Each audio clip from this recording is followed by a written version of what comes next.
Depois da separação entre a África e a América do Sul, no período Triássico, há mais de 200 milhões de anos, surgiram no Rio Grande do Sul os primeiros dinossauros do mundo.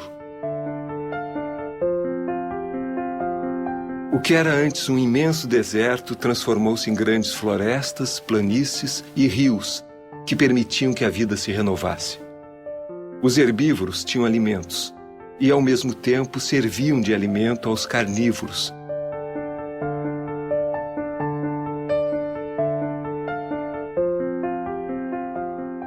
E aí, galera, a vida era dura naquela época, vocês nem imaginam. E é isso que nós vamos mostrar. Manda ver! Há 230 milhões de anos, os grandes predadores no Rio Grande do Sul eram os tecodontes. Esse espécime aqui foi coletado na década de 70. Mais recentemente, a gente encontrou um outro desse mesmo tipo no município de Dona Francisca. Esse crânio é o mais completo de um tecodonte em todo o mundo. E ele foi encontrado no município de Candelária, na década de 60. Mas olhando para ele, por que não é um dinossauro, né? Olhando só a cabeça, ele tem todas as feições de um dinossauro. Porque, na verdade, a grande novidade dos dinossauros não estava no crânio, na cabeça, e sim na parte do esqueleto. Foram os primeiros animais bípedes. Os tecodontes são anteriores aos dinossauros, mas são da mesma linha. São parentes, mas eram quadrúpedes. Um tecodonte adulto chegava a ter 7 metros de comprimento. Viram? Os caras eram uns quadrúpedes, enquanto eu, um charmoso bípede. Aqui nós temos um esqueleto praticamente completo de um tecodonte. A parte que estava aparecendo dele era essa parte aqui, que é a parte do início da cauda. Aqui são os ossos da bacia, né? Aqui é o fêmur, o osso da pata, e aqui toda a coluna vertebral, inclusive com as costelas ainda articuladas no lugar. E daqui para cá o material está todo desarticulado. Apesar de estar desarticulado, né, aqui vocês podem ver toda uma sequência de vértebras da coluna vertebral. Pegando aqui uma sequência de 2 vértebras, né. Aqui a gente tem essa peça bem grande, que é uma cintura pélvica, né, a região do quadril, então, desse animal.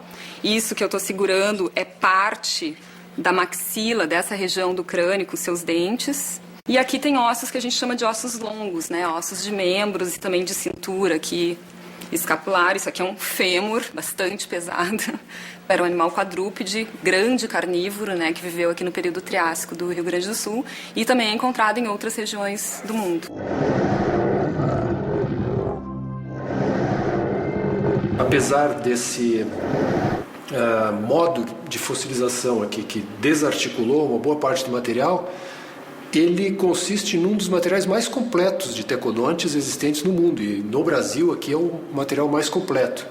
Então ele acrescentou um monte de informações àquelas que a gente já conhecia a partir daquele crânio grande que veio do município de Candelária.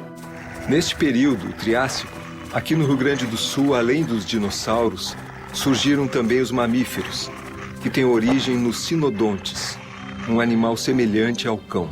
Bom, dinossauros e mamíferos, eles têm uma origem comum, que data lá do final do período Carbonífero superior, mais ou menos uns 300 milhões de anos. Mamíferos e dinossauros, vamos dizer assim, eles fazem parte de um grupo que a gente chama de aminiotas, que se difere dos anfíbios que vinham antes deles, em termos de tempo geológico, porque foi o primeiro grupo a adquirir independência da água para sua reprodução. Eles passaram a gerar, então, filhotes, embriões, protegidos por uma camada que a gente chama de amnio, que dentro dessa camada, então, teria um líquido que protegeria o embrião de ressecamento e de choques mecânicos, né? Com isso, esses aminiotas puderam colonizar regiões que os anfíbios não tinham acesso, regiões mais distantes de corpos d'água, por exemplo.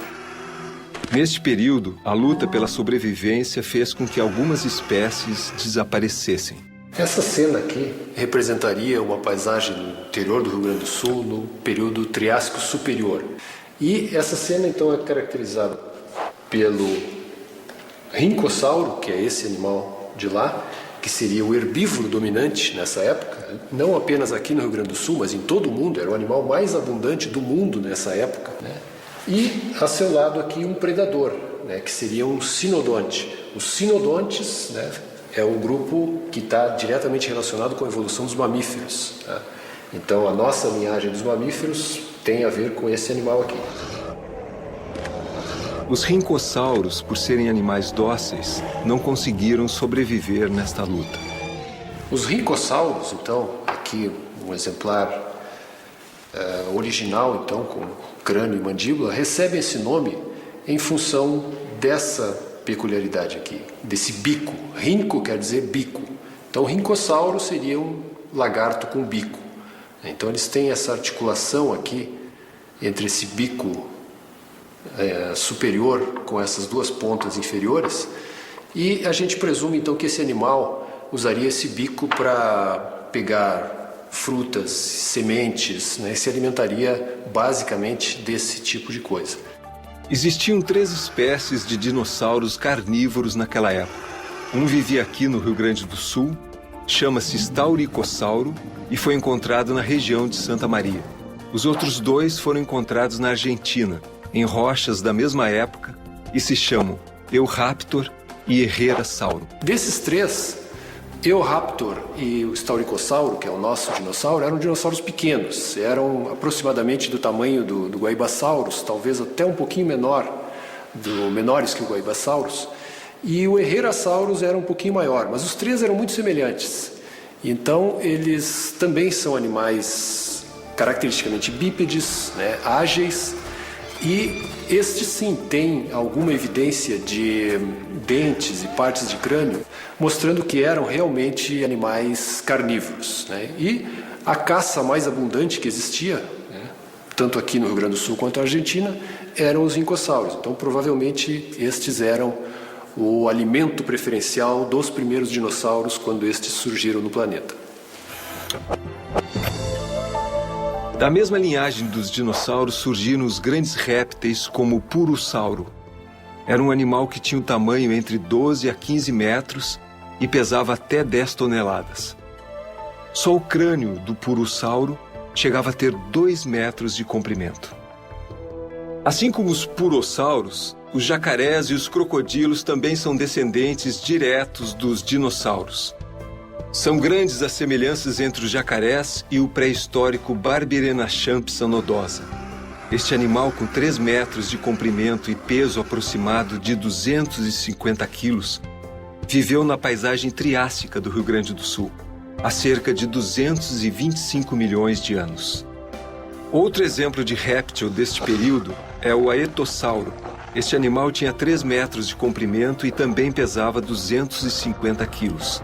Era um animal que tinha o corpo coberto de placas ósseas, semelhantes aos crocodilos atuais.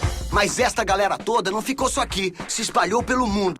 Nesta época, ocorreu uma grande migração de animais entre a América do Sul e a América do Norte, e daí para o mundo. Tudo começou com o surgimento de uma ligação entre os 2 continentes, chamada Istmo do Panamá. O surgimento da Cordilheira dos Andes se deve assim como do Istmo do Panamá, se devem ao mergulho da placa oceânica pacífica por baixo do continente sul-americano, o que ocasiona a deformação das rochas na borda desse continente, gerando a cadeia de montanhas. Bom, o desenvolvimento inicial do Istmo de Panamá começou como ilhas, e a migração dos animais do hemisfério norte para o hemisfério sul se dava através de animais que passavam de ilha a ilha, chamados saltadores de ilhas, que migravam dessa forma até que durante a progressão desse processo se gerou uma ponte direta entre a América do Norte e a América do Sul, por onde esses organismos passaram a migrar. Um exemplo desta grande migração é a presença na América do Sul dos mastodontes, um parente distante dos elefantes atuais.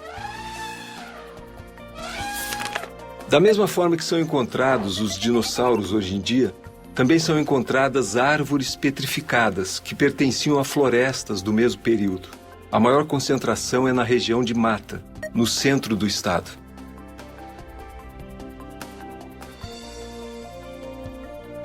É a única reserva delimitada de fósseis vegetais no gênero, em quantidade de fósseis no Brasil. Então aqui todas elas estão quebradas, elas não estão todas, a árvore inteira, se pensa, estão quebradas por causa do peso do sedimento que tinha em cima, até 100, 200, 300 metros de terra basalto que tinha em cima.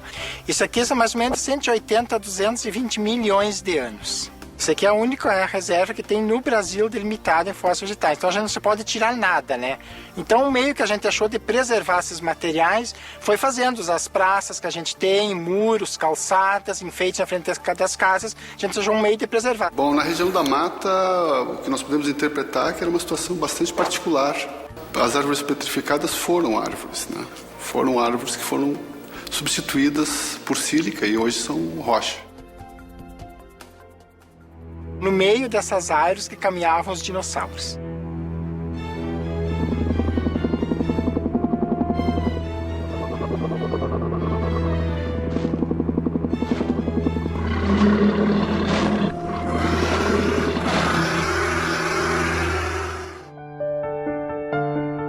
Nossas florestas, o pampa, as montanhas, os animais que conhecemos hoje e nós mesmos somos o resultado de toda essa história. Conhecer nossas origens é nosso direito. Preservar nosso ambiente é nossa obrigação.